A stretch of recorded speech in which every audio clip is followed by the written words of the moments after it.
After we'd mustered up enough energy, we checked the basement. There was no way out there either. All the tiny basement windows had been sealed off. The internet and the energy were still working. Hell, even the phones did for some time. For hours we desperately tried to get help. All of us did. I called the police over and over. I got through several times, but the signal was so bad they weren't even able to make out what I was saying. Before long I gave up on it. Even if they could understand the address, what would happen? By now our building was most likely surrounded by the mansion's walls and had become another part of it. They'd probably think they'd got the wrong address or write it off as a prank call. We carefully tried to break open the walls, but it was another futile try. The weird flashy mess had already replaced the bricks right below the blaster. The moment we discovered that the same liquid that had killed Steve and the old couple leaked from it.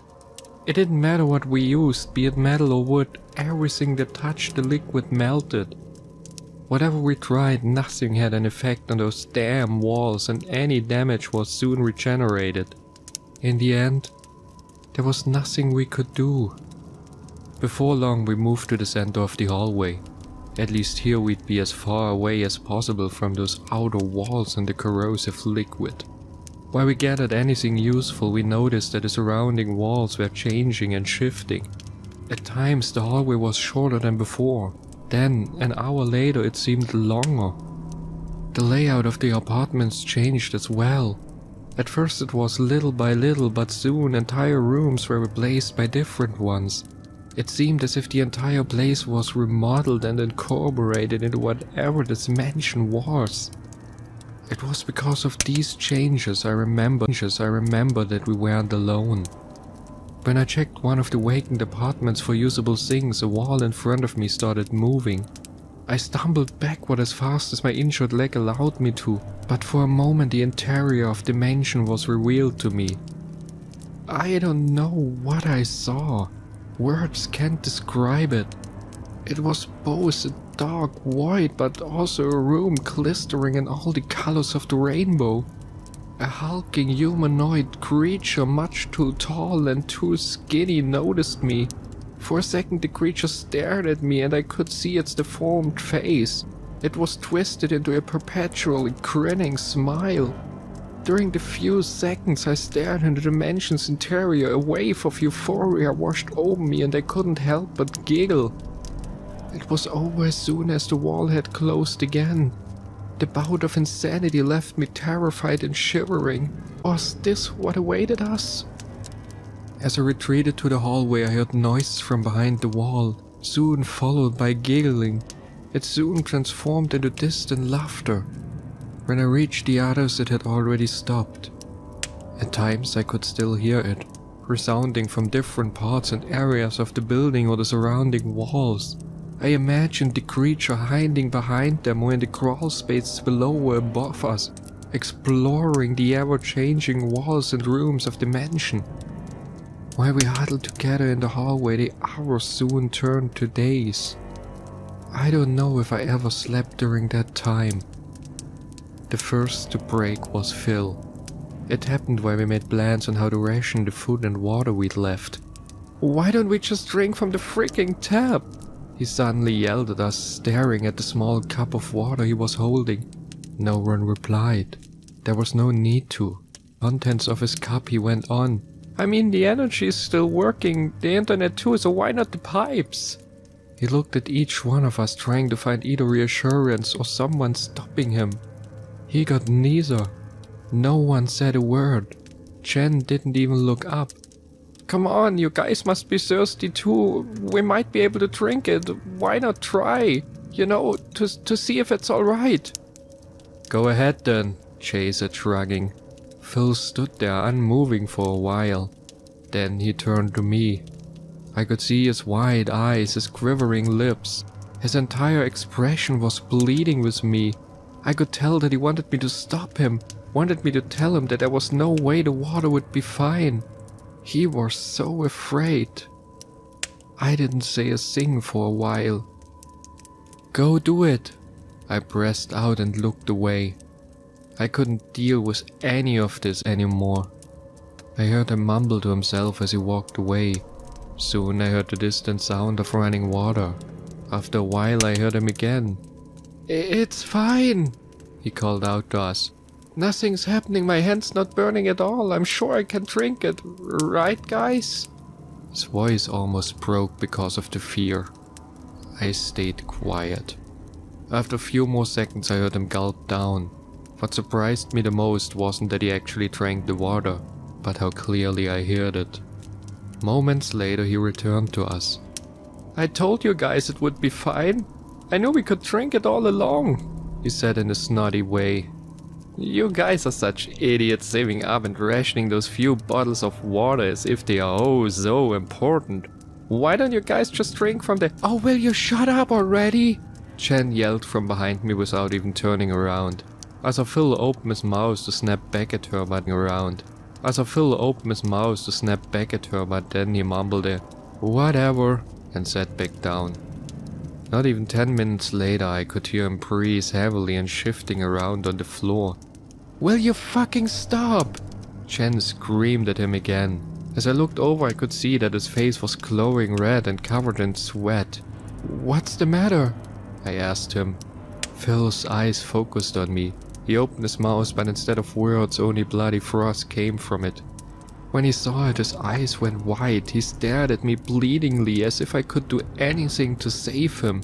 Then he started to scream. He twisted, flailed around and his jaw cramped up. His eyes almost popped from his sockets as he continued to scream. "Shouldn't have drank the damn water," I said to myself. Suddenly he clutched at his abdomen, pulled up his shirt and I could see the many deep bloody holes.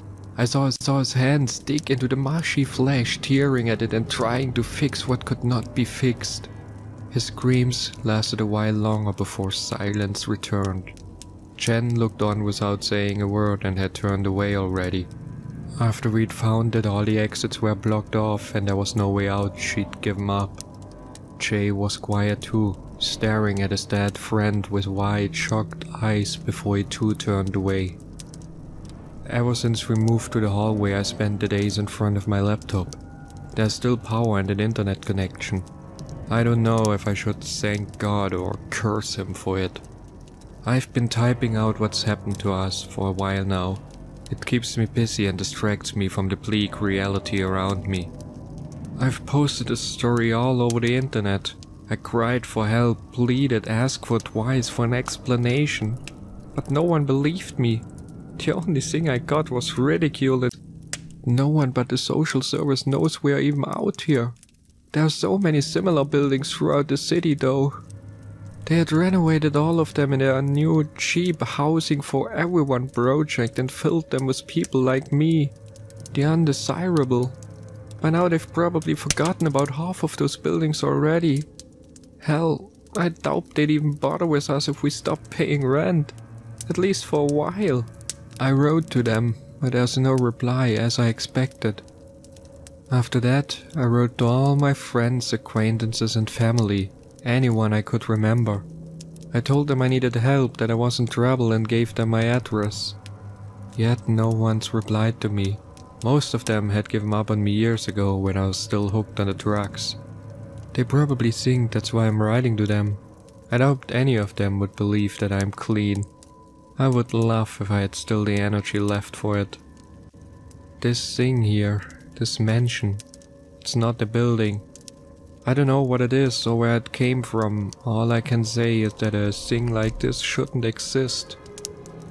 There are noises all around us again. The giggling, the shifting of the walls, the grinding outside. It most likely means that the mansion is now closing in on another building. There's most likely not a single trace left of our small building. And soon... Oh God, I can't bring myself to write those thoughts down. When I last woke up, a wooden door had appeared at the end of the hallway. It was just there out of nowhere. Jay has been looking at it for hours. Jen ignored it like everything else. She's alive, but she doesn't talk or even move. Only once in a while she takes a sip of water, but that's all she ever does. I'm trying my best not to think about that stupid door and keep typing. Jay is trying the same thing, but I can see he's getting restless. He's been staring at the door for God knows how long. Every once in a while he is shaking his head and mumbling to himself. I know he's contemplating to open it. Jay is gone. At one point he couldn't take it anymore and got up. I followed him as best as I could on my injured leg. "I'm going in," he said as I reached him. Again, I said not a word. "Just sitting here won't do anything. Maybe I can find a way out." "Yeah, maybe," I said in a weak voice and nodded. "Right? The mansion has windows and doors. If I find anything then..." He said, but his voice trailed off. We both knew anyway. We knew about the liquid, the shifting walls, and the monsters. "I bring help, I swear it." With that, he put his hand on the doorknob. I know nothing but thick, heavy darkness behind it. A few seconds later he stepped in. The darkness engulfed him. I stood there for a long time as the echo of his footsteps grew quieter and quieter. I waited for the screams, the laughter, the grinding, the glowing lights I'd seen before. For anything. Yet there was nothing. No sounds at all. I waited desperately for anything to get him. Tears streamed from my eyes as I threw the door shut and cursed at the damn mansion for giving me hope. Jen suddenly started talking again. "What are you even doing?" she asked as she turned over to me. "Typing, it keeps me sane." She laughed. I didn't know she had the energy left for that. "Why do you even bother? We'll die in here anyway. Why not just let go?" she asked. "Letting go is the best anyway. Why not just let go?" she asked. "Letting go is the best damn feeling in the world. God, I wish I had some," she rambled on. "What do you mean?" She told me about all sorts of drugs, many of which even I hadn't heard about. As it turned out, she and her friends weren't just potheads. No, they were hooked on various stimulants, at least most of them. Some, like Phil and Jen, were heavy users, while others, like Steve, stayed mostly clean. "Is that why the police didn't show up? Because they knew you are drug addicts?" I asked after she was finished. Jen burst out laughing and then dropped me a bomb. "Oh God, Linda, how can you be so freaking stupid at times? You think we actually called them? You really did? Oh my God, that's hilarious!" With that, she burst out laughing once more. "What do you think would have happened? Brent vanished. Please ignore all the drugs and search for him, Kay." She kept on laughing while I sat there trying to take in what she told me. There was so much of the shit in Will's room. What do you think would have happened? We'd looked at some serious time. Fuck, even the shit in my blood would have been enough for that. She continued, but then broke up. Guess prison would have been better than to die here, right, Linda? I was still fuming, not able to bring out a damn word. "Linda?" she asked again. When I said nothing, she turned around once more. "Well then, fuck you too," she mumbled. I kept quiet and typed out what this bitch had told me and what she and her friends had done. If the police would have come and cleared out their fucking apartment, I'd not be here right now. It's her fault. They've all been lying to me. I could have been saved instead of being trapped in this. The door is still there even now, hours after Jay went in. It's still tempting me. I heard something scratch over the wooden surface. Maybe the creature that tried to get me is back? Maybe something even more terrifying. I can imagine it, sitting behind the door, waiting until I get as desperate as Jay. That's why this damn door is still there. To lure me in, to give me hope. A hope that doesn't exist. No, not me. I wouldn't fall for it.